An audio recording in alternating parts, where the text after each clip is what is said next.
Hello and welcome to BFM's 89.9 Seconds, the Business Edition. I'm Lee Chwi Lynn, joined by Julian Ng and Keith Kam.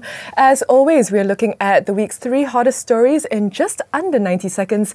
And this week it's AirAsia X and their losses. It's the ASEAN Economic Community, I got there in the end, as well as Sarawak and corruption. Let's get started.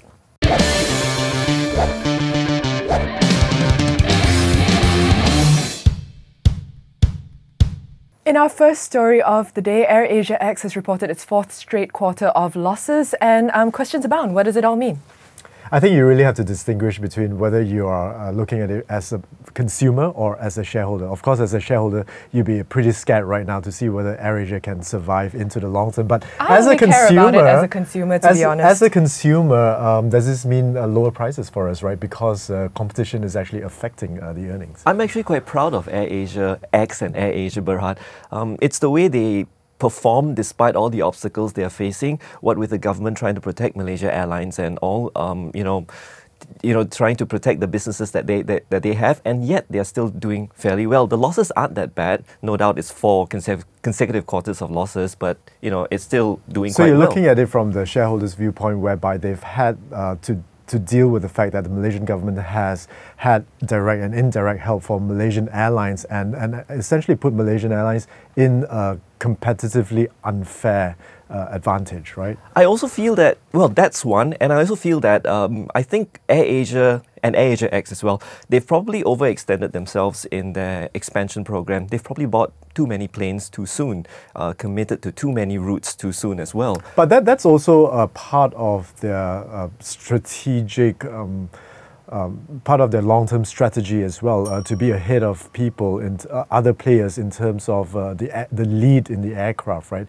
That will enable them to network themselves as far as routes are concerned. Perhaps these losses...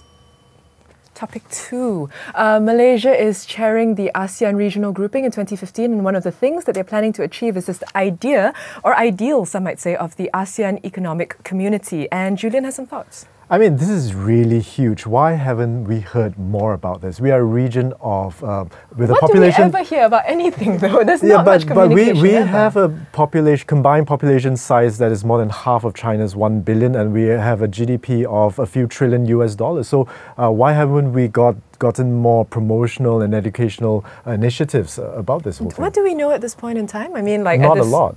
Well, the AEC has been mooted some years back, and I think the reason that the people don't know very much about this grouping is because the leaders themselves don't know much about it themselves. Well, yeah, and it's going to be decided on that level, right? I mean, for us, so what if we get a lot of information? Is there really going to be anything we can do with it? Well, they've come up with a blueprint that includes things like, free flow of skilled labor. What does it mean for you and me? Can I just move freely into Singapore and add to the expat community over there and start working there? I mean, I considered myself part of the skilled labor group, right? Grouping.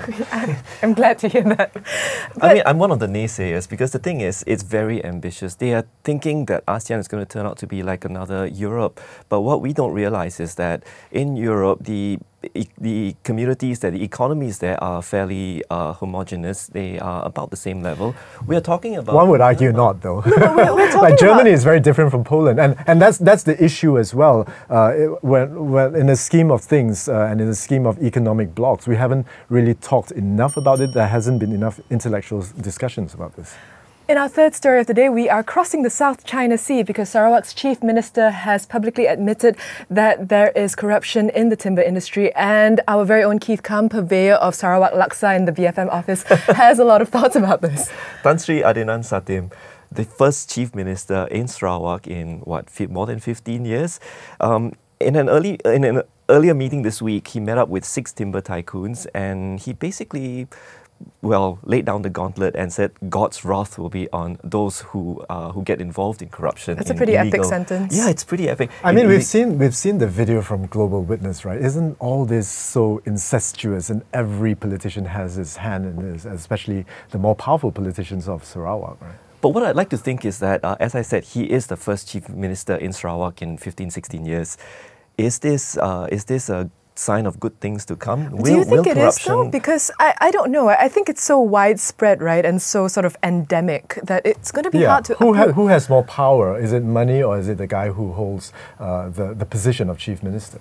Well, the thing is... Well, the guy who holds the position of Chief Minister has money, then I suppose they're in a sweet spot. Do you think he's actually trying to clean up the mess that the I'm previous administration has doled out? I'm very skeptical because I know of at least one Prime Minister who has gone into office and within the first few days he says that he cuts his own salary and he wants to put efficiency into the whole system, right? He turned out to be the most powerful and longest serving Prime Minister in Malaysia who kind of dismantled the judiciary. Wow, who's that? I wonder that was who so that is. subtle. But corruption still happened when he was in power because... That's what I'm saying. too much. You may have good intentions, but the execution is a problem.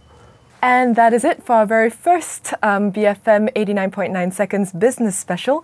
If you want more business videos or if you have any feedback for us, please leave a comment in the little box below. You know the drill. And if you want more videos like this, subscribe to video.bfm.my. We will see you next week. Thanks for watching.